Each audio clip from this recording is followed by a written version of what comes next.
వాక్యాన్ని కనుక మరింతగా మనం ధ్యానిస్తూ వాక్యానుసారంగా మనం నడుచుకుంటే దేవుడు తప్పకుండా సాయం చేస్తాడు.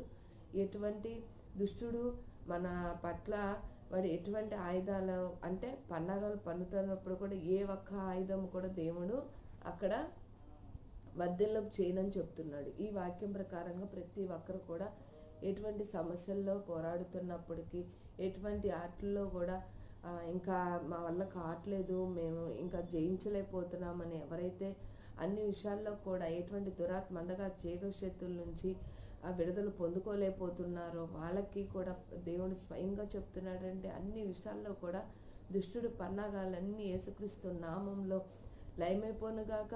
వాడు పెట్టిన అడ్డు బండలన్నీ కూడా యేసుక్రీస్తు నామంలో ఎరోకోగోళ్ళ కుప్పగూలినట్టు కుప్పగూలుగాక. ప్రతి విషయంలో కూడా దేవుడు సహాయం సంపూర్ణంగా దయచేయబడునుగాక. ఆమేన్. God bless you.